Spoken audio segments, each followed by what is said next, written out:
നമസ്കാരം. ഇന്ത്യയിലെ യുവാക്കള് നിലവിലുള്ള രാഷ്ട്രീയ വ്യവസ്ഥിതിയെ മാറ്റിമറിക്കാൻ പോന്ന ഒരു കൊടുങ്കാറ്റാണ് എന്ന് തെളിയിക്കുന്ന കാഴ്ചയാണ് രാജ്യ തലസ്ഥാനത്ത് ഇന്നലെ നമ്മൾ കണ്ടത്. ഒരു ജനതയുടെ നിശബ്ദതയെ ഭേദിച്ച് തങ്ങളുടെ അവകാശങ്ങൾക്കായി തെരുവിലിറങ്ങിയ യുവാക്കളുടെ ശബ്ദം ഇന്ത്യൻ ജനാധിപത്യത്തിന്റെ പുതിയ മുഖമായി മാറുകയാണ്. സ്വന്തം തെറ്റുകൾ തിരുത്തുന്നതിന് പകരം ചോദ്യം ചോദിക്കുന്ന സ്വന്തം ജനങ്ങളെ ശത്രു രാജ്യങ്ങളിലെ സൈനികരെ നേരിടുന്നത് പോലെ മൊബൈൽ ജാമറുകളും ബാരിക്കേഡുകളും തോക്കുകളും പീരങ്കികളുമായി നേരിടാൻ ഒരു ഭരണകൂടം തുനിയുമ്പോൾ അത് അവരുടെ കരുത്തല്ല, മറിച്ച് കടുത്ത ഭീരുത്വമാണ് വെളിപ്പെടുത്തുന്നത്. ഈ ഭരണകൂടത്തിന്റെ ഭീരുത്വമാണ്. അധികാരത്തിന്റെ തിമിരത്തിൽ ജനവിരുദ്ധ നയങ്ങളുമായി മുന്നോട്ട് പോകുന്ന സർക്കാർ ഇതിന്റെ ആഘാതം അധികം വൈകാതെ തന്നെ അറിയുക തന്നെ ചെയ്യും. കാരണം അഞ്ചു വർഷം കൂടുമ്പോൾ ഇവിടെ ജനാധിപത്യ രീതിയിൽ ഒരു വോട്ടെടുപ്പ് എന്നതുണ്ട്. അത് ജനാധിപത്യ രീതിയിൽ നടന്നാൽ ഒരു പക്ഷെ അത് തിരിച്ചറിവും ബോധവും നൽകിയേക്കും. രാജ്യ തലസ്ഥാനമായ ഡൽഹിയിലെ ജന്തർ മന്ദർ കേന്ദ്രീകരിച്ചിട്ട് കോക്രോച്ച് ജനതാ പാർട്ടി എന്ന സങ്കല്പ സംഘടന, CJP എന്ന സങ്കല്പ സംഘടന ഒരു യുവജന കൂട്ടായ്മയുടെ നേതൃത്വത്തിലെ കഴിഞ്ഞ 22 ദിവസമായി സമാധാനപരമായി നടന്നു വന്നിരുന്ന വലിയൊരു സമരപ്പന്തലാണ് പോലീസും കേന്ദ്രസേനയും ഒക്കെ ചേർന്ന് ഒളിച്ചു നീക്കുന്നത്.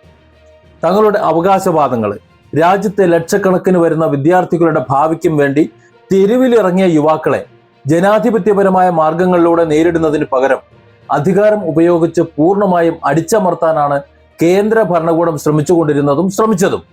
ഇതിനകം നിരവധി പേർക്ക് പോലീസിന്റെ ക്രൂരമായ നടപടികൾ നേരിട്ടു. പലരെയും അടിച്ചു, പലർക്കും പരിക്കേറ്റ്.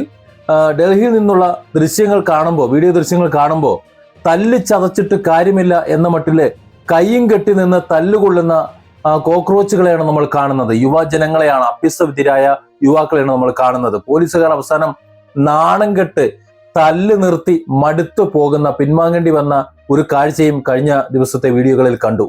വിദ്യാഭ്യാസ മേഖലയിൽ തുടർച്ചയായി സംഭവിച്ചുകൊണ്ടിരിക്കുന്ന തകർച്ചയാണ് ഈ വലിയ പ്രതിഷേധങ്ങൾക്ക് കാരണം. അല്ലാതെ ഈ രാജ്യത്ത് നിന്ന് നടക്കുന്ന ക്ഷേത്രങ്ങൾ നടക്കുന്ന കൊള്ളയോ അല്ലെങ്കിൽ മറ്റെന്തെങ്കിലോ വഖഫോ അങ്ങനെ ഒന്നുമല്ല. അതായത് ഇവിടുത്തെ കക്ഷി രാഷ്ട്രീയങ്ങൾക്ക് രാഷ്ട്രീയം കളിക്കാനുള്ള വസ്തുവകകളല്ല ഇവിടെ ഈ യുവാക്കൾ അവതരിപ്പിക്കുന്നത്. രാജ്യം വലിയ രീതിയിൽ ചർച്ച ചെയ്ത നീറ്റ് പരീക്ഷാ തട്ടിപ്പും പരീക്ഷാ ക്രമക്കേടുകളും ഒക്കെ ലക്ഷക്കണക്കിന് വിദ്യാർത്ഥികളുടെ കഠിനാധ്വാനത്തെയും ഭാവിയുമാണ് ഇല്ലാതാക്കിയത്. പരീക്ഷ എഴുതിയ വിദ്യാർത്ഥികൾ വലിയ പ്രതീക്ഷയോടെ കാത്തിരിക്കുമ്പോൾ അതിന്റെ ചോദ്യപേപ്പറുകൾ ചിലരിലേക്ക് മാത്രം ചോർന്നു കിട്ടുന്ന അത്യന്തം ഗൗരവകരമായുള്ള ഒരു അഴിമതിയാണ് ഇവിടെ അരങ്ങേറിയത് എന്ന് പുറത്തു വരുമ്പോൾ ഇവർ പിന്നെ അടങ്ങിയിരിക്കുമോ? പരീക്ഷാ പേപ്പർ ചോർച്ചയുമായി അല്ലെങ്കിൽ ക്രമക്കേടുകളുമായിട്ടൊക്കെ ബന്ധപ്പെട്ട് രാജ്യത്ത് ഇതിനകം തന്നെ നിരവധി വിദ്യാർത്ഥികളാണ് മാനസിക വിഷമം താങ്ങാനാവാതെ ആത്മഹത്യ ചെയ്തത്. കാരണം വളരെ കഷ്ടപ്പെട്ട് പഠിച്ച് നല്ല രീതിയിൽ പരീക്ഷ എഴുതിയ പലരും ആ പരീക്ഷ റദ്ദാക്കുമ്പോൾ സ്വാഭാവികമായും അതിൽ മാനസിക സംഘർഷത്തിൽ ആത്മഹത്യ ചെയ്തിട്ടുണ്ട്. എന്നിട്ടും ഈ പരീക്ഷാ തട്ടിപ്പുകൾക്ക് പൂർണ്ണ ഉത്തരവാദിയായ കേന്ദ്ര വിദ്യാഭ്യാസ മന്ത്രി ധർമ്മേന്ദ്ര പ്രധാന്റെ രാജി ആവശ്യപ്പെട്ട് വിദ്യാർത്ഥികൾ പോരാടുമ്പോൾ ആ മന്ത്രിയെ സംരക്ഷിക്കുന്ന നിലപാടാണ് ഭരണകൂടം സ്വീകരിക്കുന്നത്. ചോദ്യപേപ്പർ വിറ്റ് കാശാക്കുന്ന പരീക്ഷാ മാഫിയകളെ പൂട്ടാനോ വിദ്യാർത്ഥികളുടെ ആശങ്കകൾ കേൾക്കാനോ കേന്ദ്ര സർക്കാർ ഒട്ടും തന്നെ തയ്യാറാകുന്നില്ല എന്നത് അത്ഭുതമാണ്. ഈ വിഷയം രമ്യമായി പരിഹരിക്കാൻ ശ്രമിക്കാതെ, മാറ്റങ്ങൾക്ക് തയ്യാറാകാതെ തങ്ങളുടെ പഴയ ശൈലികളിൽ തന്നെ തുടരുന്നത്, അല്ലെങ്കിൽ അടിച്ചമർത്തുന്നത്, അല്ലെങ്കിൽ തല്ലി ഒതുക്കുന്നത് കടുത്ത ജനവിരുദ്ധ സമീപനമാണ് എന്ന് പറയാതിരിക്കാൻ വയ്യ. വളരെ സമാധാനപരമായി തങ്ങൾക്കെതിരെ ഉയരുന്ന പ്രതിഷേധങ്ങളെ പോലും അക്രമ സ്വഭാവമുള്ളവയായി ചിത്രീകരിക്കുക എന്നൊരു വലിയ തന്ത്രമാണ് ദില്ലിയിലും ഭരണകൂടം പ്രയോഗിച്ചത്. സോനം വാങ്ചുക് അടക്കമുള്ള സമര നേതാക്കളെ കസ്റ്റഡിയിലെടുത്തും ആശുപത്രികളിൽ തടഞ്ഞു വെച്ചും ഈ മുന്നേറ്റത്തെ ഇല്ലാതാക്കുന്നതാണ് നമ്മൾ കഴിഞ്ഞ ദിവസം കണ്ടത്.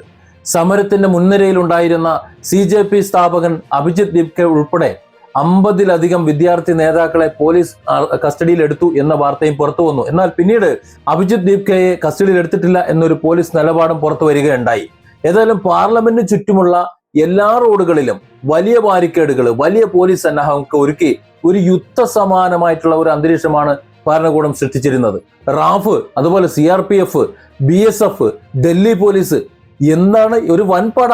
ഈ വൻപടയെയാണ് സമാധാനപരമായി സമരം ചെയ്യുന്ന അഭ്യസ്തവിദ്യരായിട്ടുള്ള ഒരു രാഷ്ട്രീയ പാർട്ടികളുടെയും ഭാഗമല്ലാത്ത ആ വിദ്യാർത്ഥികളെ നേരിടാൻ വേണ്ടിയിട്ട് വഴിയിലുടനീളം സ്ഥാപിച്ചിരുന്നെന്ന് മനസ്സിലാക്കണം.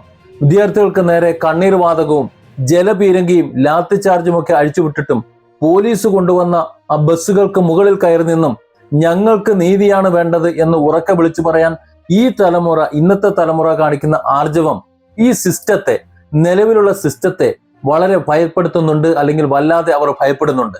ദില്ലിയിലെ ക്യാമ്പസുകളിൽ നിന്ന് മാത്രമല്ല, രാജ്യത്തിന്റെ അതിർത്തികളിൽ നിന്നും അയൽ സംസ്ഥാനങ്ങളിൽ നിന്നും കിലോമീറ്ററുകൾ സഞ്ചരിച്ച് ലക്ഷക്കണക്കിന് യുവാക്കളാണ് പാർലമെന്റ് സ്ട്രീറ്റിലേക്കും അതുപോലെ ഡൽഹിയിലെ പ്രധാന റോഡുകളിലേക്കും ഒന്നിച്ച് ഒഴുകിയെത്തിയത്.